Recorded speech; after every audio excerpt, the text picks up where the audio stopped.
음악 작업에만 빠져가지고 오로지 거기에만 몰두를 했어요. 중간고사도 보러 가지 않았어요. 그렇게 좋아하는 것에 막 빠지다 보니까 뭔가 하고 싶은 게 자꾸 생기고 하면 되겠다라는 그런 생각을 하게 되더라고요.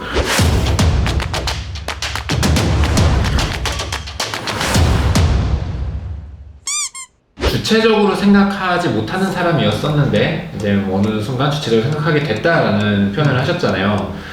나는 언제부터 주체적으로 생각하게 됐을까? 이런 고민을 언제 했을까 생각해보니까 저는 사실 회사 다니고 2, 3년쯤 지나고 나서 그때부터, 그러니까 32, 3살부터 저는 했던 것 같아요. 네. 근데 저는 그거에 대해서는 좀 더 일찍 할 걸, 사실 이런 생각은 없는 게, 저는 너무 정상적인 대한민국 사람으로서 살아왔기 때문에 이때 이 고민을 하는 것이 저는 정상적이었다라는 그런 생각도 들더라고요. 보니까 변호사님은 좀 빠르셨던 것 같아요. 저는 그 부분 좀 특이하다고 볼 수도 있지 않을까 싶어서요. 첫 번째는 기호에 관한 관심이었고요. 네. 나는 도대체 어떤 것을 좋아하는 사람인가, 그것에 대한 고민에 깊이 빠지다 보니까 그때 찾게 된 것이 음악이었고, 네네. 지금은 힙합이 아주 붐이죠.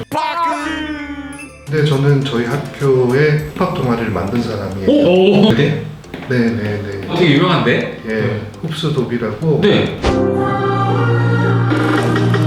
DOV와 갱 DOV와 갱 우리가 무대에 서면은 왕과는 반납해 우리 동아리의 일대였고, 흡수도비라는 후배들은 알지 모르겠지만 이름을 만든 것도 저예요. 그럴 만큼 그 음악에 빠졌었고, 그때도 힙합에 빠졌었기 때문에 지금은 정말 부끄러워서 못 보지만 그때 그렇게 글을 많이 썼었던 것 같아요. 아, 가사. 네. 작곡도 이제 하게 되었고, 음악 작업에만 빠져가지고 오로지 거기에만 몰두를 했어요. 중간고사도 보러 가지 않았어요. 그렇게 좋아하는 것에 막 빠지다 보니까 뭔가 하고 싶은 게 자꾸 생기고 하면 되겠다라는 그런 생각을 하게 되더라고요. 제가 그 전까지는 무슨 음악 수업을 받았던 것도 아니고 작곡을 할 수 있는 능력도 없었는데요. 근데 하니까 되더라고요.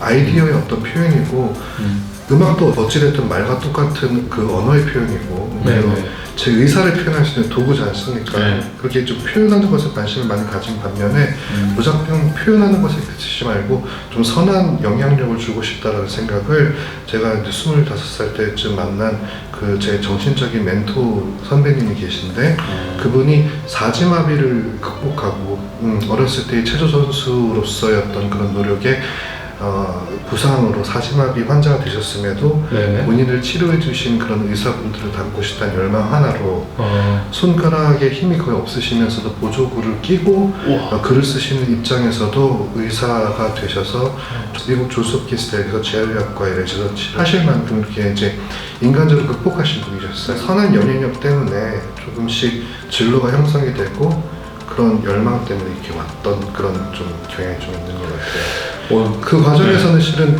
다른 사람들이 어떤 말을 하건 전혀 상관이 없었어요. 그 와중에서 이제 뭐 방황 같은 것도 좀 있었나요? 로스쿨에서 있었죠.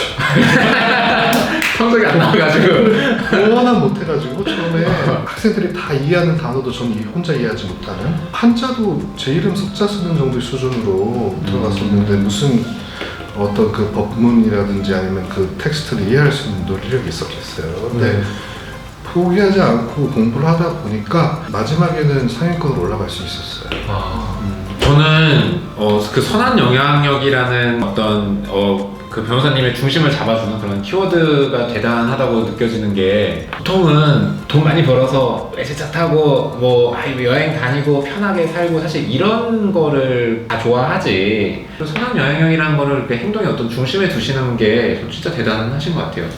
말씀만으로도 감사한 말씀이고요. 방송 일을 처음 시작했을 때는, 그때 이제 프리랜서 MC였을 때는 주변에서 그런 말씀을 들었어요. 너는 내일 잘릴 수도 있다. 그때 그 말이 조금 저한테 많이 영향을 미친 것 같아요. 만약에 내가 과연 이 일에서 내일 잘릴 수도 있다면, 더 나아가서 내가 내일 죽을 수도 있다면 지금 뭐를 해야겠냐. 돈 한 푼 더 버는 게 중요하냐, 아니면 내가 정말 가치 있는 일 스스로 행하면서 다 같이 살아가는 그런 공동체 의식을 내 삶에서도 실현하는 게 중요하냐. 너무 간단한 비교 아닙니까? 당장의 중요한 부분을 찾으려면 저는 후자 쪽에 있다고 생각합니다. 혹시 주변에 변호사님 같은 분들이 많으신가요? 그러니까 이 질문을 하는 이유는, 예를 들어서 이제 다 같이 일하는데 뭐 어떤 변호사님은 뭐 약간 뭐 돈을 잘 버시고 막 이렇게 좋은 거 사고 막 뭐에 들어오고 사냐 그러면 아씨 좀 이렇게 하면서 흔들릴 수도 있는데 제가 이제 주변에 봤을 때는 주변에 나 같은 사람 좀 많이 둔 사람들은 거기서도 또 잘 버티더라고요. 네, 그러면서도 네. 그런 의미에서는 비슷한 분들이 좀 주변에 많으신가요? 네, 확실히 많으신 것 같고 다들 그 본인만의 어떤 윤리와 원칙관이 모두 있으셔가지고요. 제 믿음으로는 주변에 그런 분들이 많으신 것 같고요. 다만 그런 부분에서 좀 일탈한 일부 다른 뭐 법조인의 예라든지 그런 것 때문에 대중들의 지탄을 받고 이런 부분은 익히 알고 있습니다만 그런 부분이 뭐 제 법조 생활에, 제 변호인 생활에, 변호사 생활에 영향을 미치지는 않죠. 네. 저는 사실 변호사는 직업에 대해서 대충 알고 있었지만 이렇게 긴 시간 동안 변호사님이 해주시는 얘기를 듣고서 이렇게 멋있는 직업이구나. 진짜 사회적으로 좀 리스펙 받을 만하다. 이런 느낌이 많이 듭니다.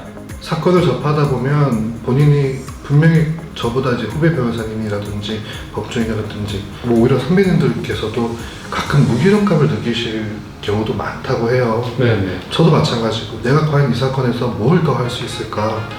그런데 거기서 그치지 않고 뭘 더 할 수 있을까 항상 고민을 하다 보면 뭔가 할 수 있는 게 있더라고요. 네, 그런 부분을 발견하면서 하나하나 성실하게 직무를 하다 보면 충분히 자아실현 이런 말까지는 조금 너무 거창합니다만 네, 보람을 느끼면서 일할 수 있는 직업인 것 같아요. 네. 오늘 긴 시간 말씀 감사드립니다. 네, 함께 해주셔서 감사합니다. 네.